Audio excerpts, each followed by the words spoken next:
Nech sa páči. Dobrý den, děkuji za představení. Bohužel nemůžu prezentovat až tak jakoby technickou část objektu. Kolegu, když jsem ho o to požádal, aby se toho raději ujmul než já, tak mi oznámil, že by rád viděl mě jako při té prezentaci, vzhledem k tomu, že asi jsem pravděpodobně byl pozván hlavně kvůli prezentaci architektury. Prezentoval bych dva objekty. První z nich je mateřská školka Treperka a Valdorská škola v Semilech, která vznikla na základě výsledků soutěže. Původně se zvažovaly ve studii dva koncepty. Jeden z nich byl dřevostavba, druhý z nich byl betonový objekt. I přesto, že obec a její vedení bylo nakloněné dřevostavbě, vzhledem k tomu, jaký by vznikaly komplikace z pohledu požárního řešení, bylo rozhodnuto, že se nakonec vydáme cestou betonové stavby. A okamžitě jako jedna z prvních úvah bylo zvažování variant způsobu vytápění a vůbec energetický koncepce celého objektu, i vzhledem k tomu, do jaké míry je prosklený, protože prakticky celá fasáda je ze 2/3, ať už fixně nebo otvíravým způsobem prosklená.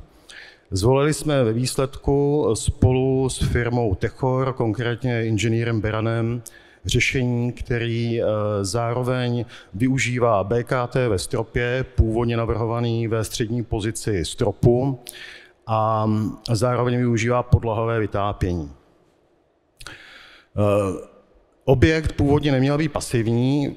V průběhu i vzhledem k požadavkům na dotace bylo rozhodnuto, že teda pasivní bude. Tomu odpovídaly jak výplně otvorů, tak jako celkový technologických řešení. Tady jsou vidět základní vlastně přehledy energetických bilancí, ať už ztrátu objektu, která byla přibližně 30 kW, a celý systém, kde byl hlavní zdroj tepla zvoleno tepelné čerpadlo topném výkonu 28 kW. Samozřejmě funguje i v režimu chladícím. A jako sekundární zdroj byl zvolen plynový kondenzační kotel v rozsahu 1249 kW.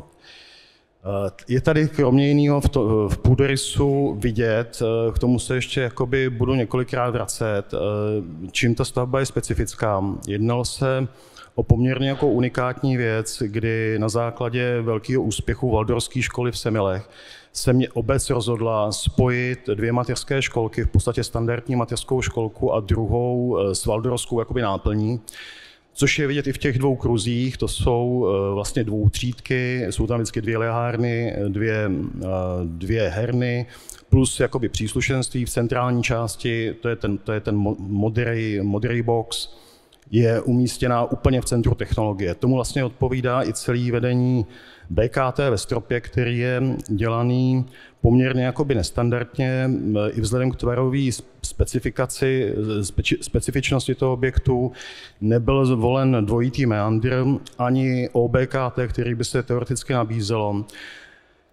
A byl zvolen vlastně koncept i vzhledem k vyvážení, já se k tomu ještě vrátím, i vzhledem k vyvážení hydraulické jednoduchosti celého systému, kdy všechny větve byly stejně dlouhý. Jo, tady jsou teda vidět, jsou tam vidět vlastně, že celá jedna větev je vedená do kruhu nazpátek do technické místnosti a ty jednotlivé větve jsou prokládané zpátečka a vlastně přívod. Takže v podstatě to funguje jako dvojitý meandr, ale i když to tak nevypadá. Potom další věc, která byla dost omezující, byly věci kolem světlovodů, protože školka potřebovala ještě další světlovody ve střeše a od statika byly poměrně velké požadavky na odstupy od všech nosných částí železobetonové konstrukce. Tady je potom vidět vlastně, jakým způsobem jsme řešili podlahy. Tohle je jako báječná věc. V podstatě inženýři z NASA se tady podepsali výrazným způsobem. Zase jedná se o suchý zip, který se připíná na podložku. Vzhledem k tomu, že všude jsou plochy do klínu, tak moc jako jiný způsob, jak to vyrovnávat do nějakých systémových desek nebyl, takže byl právě využitý tento způsob od Rehau. Jo, jinak celková plocha BKT byla v tomto případě 330 m2 s tím, že principiálně se jednalo o 50 W na metr čtvereční výkonu. Jo, tady jsou potom přehledy. Samozřejmě se ta topí i chladí do obou dvou systémů a další poměrně výrazná regulace je tam přes vzduchotechniku, která vlastně je tam bezpodmínečně nutná. Tady je potom vidět centrální rozvoj vzduchotechniky, ten se prováděl kolem světlíku, takže radiální směry byly vzduchotechnika a ty centrální obíhavé směry bylo potom řešený topením.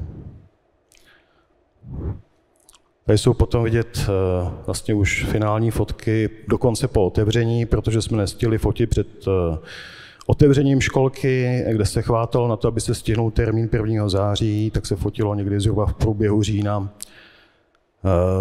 Tohle to jsou teda vstupy do školek, vpravo je standardní mateřská, vlevo valdorská. Vypadá to stejně, původně tam byl vlastně barevný koncept, nebo byl koncept barevných boxů.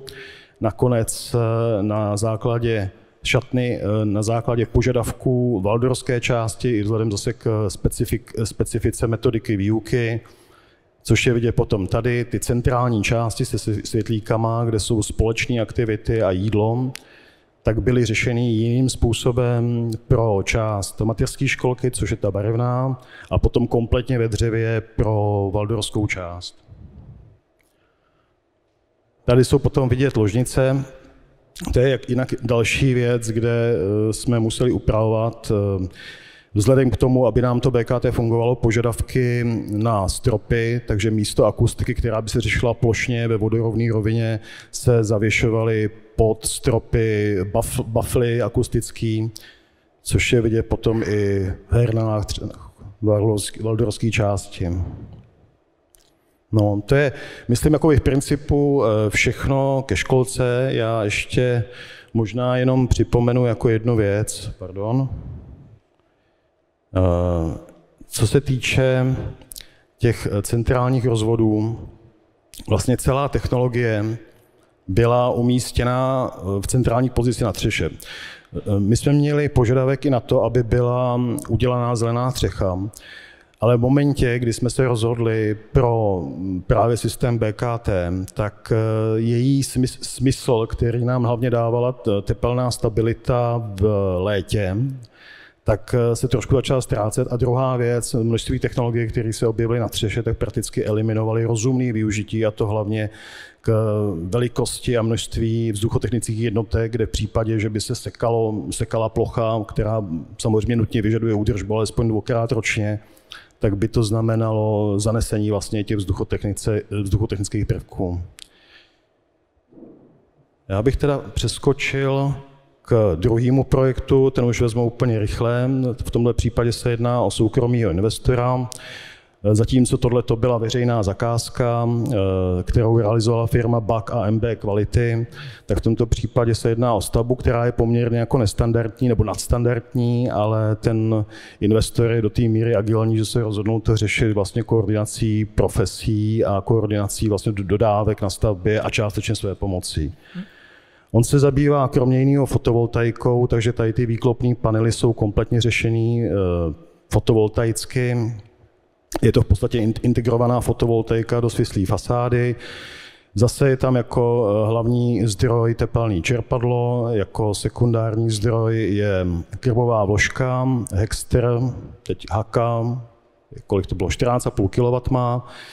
Tady je vidět půdorys celého objektu, je tam celkově 7 okruhů BKT, v tomhle případě je to klasická instalace na horní hranu výstuže, s tím, že tepelná ztráta objektu oproti třeba té školce jenom pro srovnání je asi 5krát tuším menší. Poměrně podobný jsou i potom ty výkony.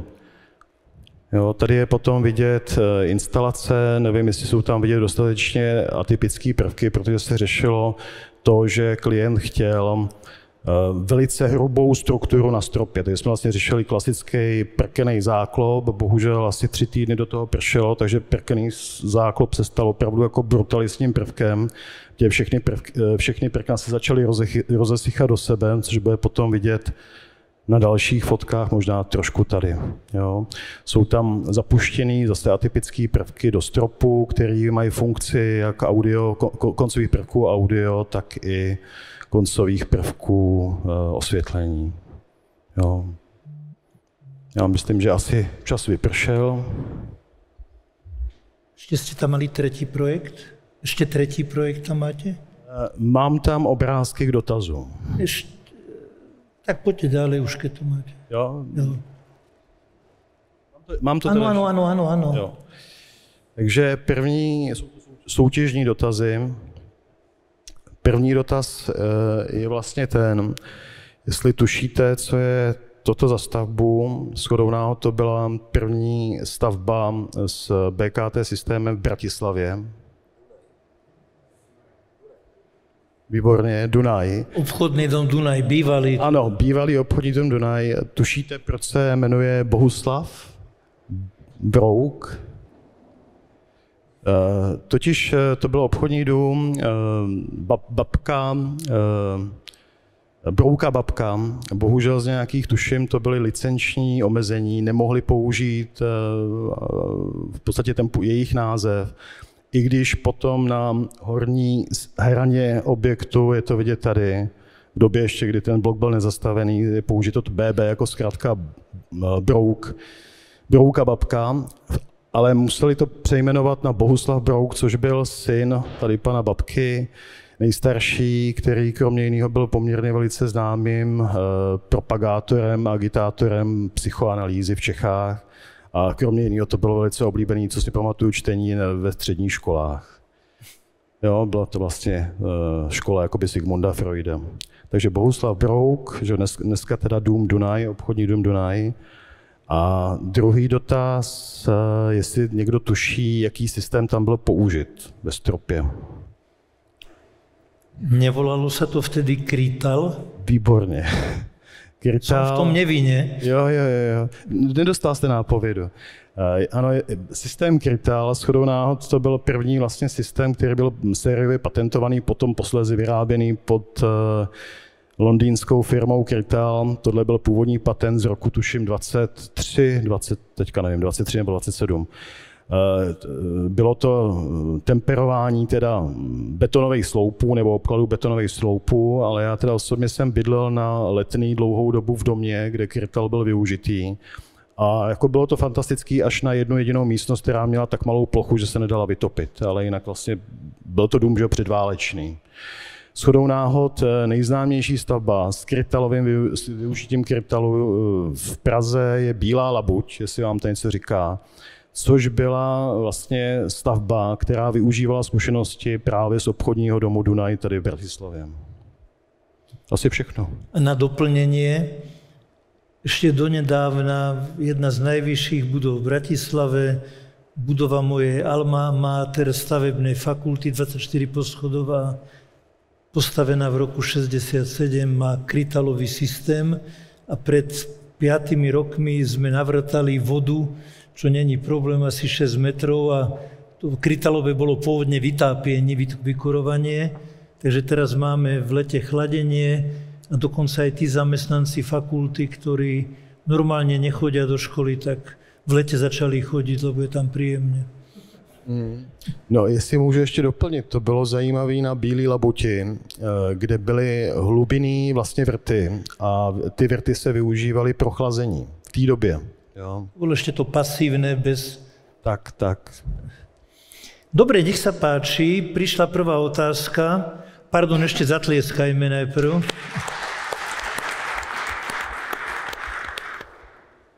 Takže či sú nejaké skúsenosti s podlahovým chladením a najmä také objekty, ako je škôlka napríklad? My teda, musím říct, nemáme zpětnou vazbu, a to z důvodu, že v rámci úspor, což je trošku smutný, byl omezen jako mara měření. Jo? Takže my nemáme jakoby zpětnou vazbu z reálného provozu. Na druhou stranu celý jsme to navrhovali tak, aby ten chladící výkon se dal i podle potřeb přepínat mezi podlahou a stropem. A to, že je tam takové množství technologie, bylo vyloženě řešené. Myslím, že těch školek jako podobného typu nebo takhle jako technologicky obsazených ani jako v Čechách není. A to i z toho důvodu, že jsou tam využity opravdu všechny technologie pro komfort. Kromě jiného na podlahách je buď to dřevo, na vícevrství dřevo, samozřejmě pro podlahové topení, masivní ve valdorské části a v té standardní mateřské školce tam jsou kaučukové podlahy. Jo, takže že by to byl jako nějaký diskomfort, co vím, jako není. Ty děti jsou prakticky, máte pravdu, stále na zemi. My máme z našich meraní skúsenosť, že samozrejme, keď tie rúrky sa raz zalejú do tej podlahy, úplne ideálne by ich bolo využívať v zime na vykurovanie, v lete na chladenie, ale určite nie do priestorov, kde je veľký dotyk plochy tela, to tie škôlky, jasle a dokonca aj normálne školy by nemali mať, ale sú napríklad realizácie, som videl v Slovinsku v obchodných potravinách, sieť Bila má podlahové chladenie. Tam zase vychádzali z filozofie, pozor, normálny návštevník je v tom obchode 15 minút, pol hodinu, vtedy mu to nevadí. Ale nesmie byť dlhšie. Neviem, či ešte máme zo slajda nejaké otázky. Mám informáciu, že nemáme. A ešte možná, ak by som sa ja mohol spýtať, tu celku, možno som to ja nepostrehol, aký bol použitý zdroj tepla a chladu? Tepelné čerpadlo? Tepelné čerpadlo v obou případech. Jo. A výkonovo to bylo kolko asi? 30 kW, tak se mi zdalo. Bylo to kolem 30 kW u školky a tuším, že nějakých 12 u toho rodinného domu.